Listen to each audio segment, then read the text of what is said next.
So I was watching the hearings this morning with the Postmaster General, and I did a post on my Facebook page about it. A little discussion happened, which was good.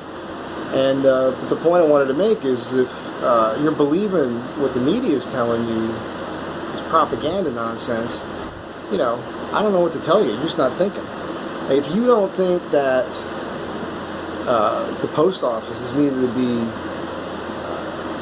reworked in some way, you just haven't been paying attention. You can't be taken as a serious person. This has been a discussion that's been going on since I was a kid. Everybody knows it. The guy said, I felt bad for the guy. The guy said and he's new to the job, but he said that they run a $9 billion deficit. I think they were just given $10 billion recently, so it's fucking weird. But they've got 4 unions, the post office. And that's where we see the problem, okay? So here's the deal. I'm not anti-union when it comes to, like, if you're an electrician, you're an electrical union, you're a carpenter or something. I don't think that necessarily means you're doing a better job than the private sector, because I've worked in both types of houses. That just makes things take longer, cost more money. That's a separate issue. But when it comes to any government-funded position, I don't care what it is, and I know I'll ruffle some feathers because teachers are in that, you know. But those unions, that's the problem for government-funded positions, because those jobs are funded by you and me, the taxpayers. You know what I'm saying? The Screen Actors Guild is not screwing over the taxpayer. There's a difference there. You all need to start thinking. Turn on your thinking caps. Please start using your brains. Stop repeating nonsense that they tell you. If you're listening to CNN all day and you're repeating that shit, you can't be taken as a serious person. I've always been a free-thinking person. I can remember a couple things that happened when I was like in my early 20s, like 21 years old. I'd already gotten out of the service. I remember I was sitting at a local bar in town and people were talking about current events, what was going on in the world. And I was like, I don't have an opinion on that. I wasn't paying attention. I didn't know what was going on. I had another friend, he just got out of the Army, Todd. Todd told me at that time, he's like, you should just join the Foreign Legion. And I got to tell you, I wish I would have done it. I wish I would have listened to him.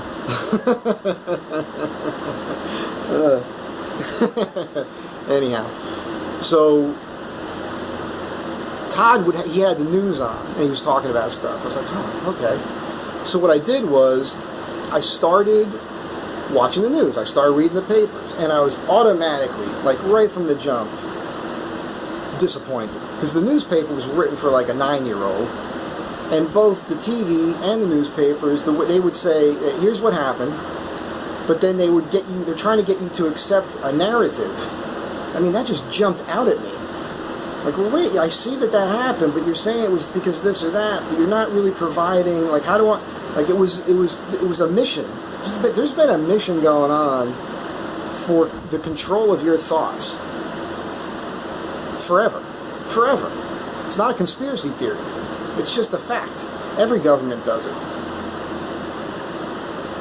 And it's friggin' scary. And I started thinking this morning, like, when did this start? And I realized, like, I've always been a free-thinking person. Even as a little kid, I was hanging out with adults and talking to them. I remember my mom put me in, like, I guess it's called catechism class with the church. And I'd never read the Bible. You know, I remember the first time I went, every time. I only went there a few times because they asked me not to come anymore. Because, this isn't for Michael. Because, first of all, I didn't know how to navigate the book. Whatever it was. The book with the page number, kids would just automatically open up, and then the person teaching the class would have one of the kids read something and ask what we thought it meant. And the little kids might chime in, but usually it was this adult telling us what to think. And I would, how do you know that's right? How do you know that's true? Or I was always questioning. They don't want to be questioned. When people don't want to be questioned, you've got to ask yourself what's going on there, you know? And it's really funny, because, so my mom's Catholic, my dad was Greek Orthodox, I was baptized Greek Orthodox. And I remember asking my dad when I was a kid, like, what's the difference? He goes, well, son, we're not hypocrites. You know? Like, a Greek priest, can have a wife and have children. He's like, we believe in the teachings of Christ, and we believe what the Bible says, but, you know, at the same time, we believe no man is better than any other man. You know, every man puts his pants on the same way, one leg at a time.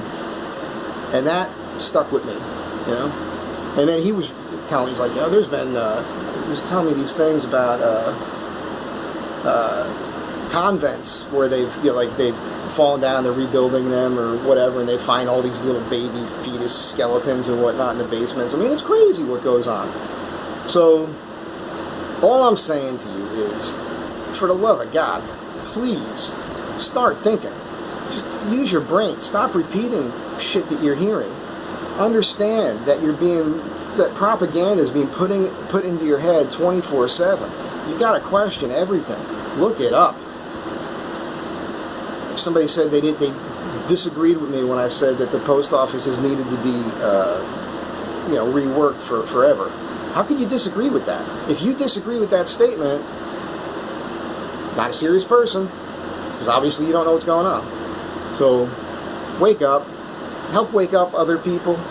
Don't walk away from the conversation. I know it's frustrating trying to talk to somebody that just doesn't know what they're talking about, but they talk like they do. That's a real friggin' problem. So, the only thing we can do is stand up to the nonsense. Not in a bad way. Be cool. Be like an Eskimo. Be cool. Have a good day.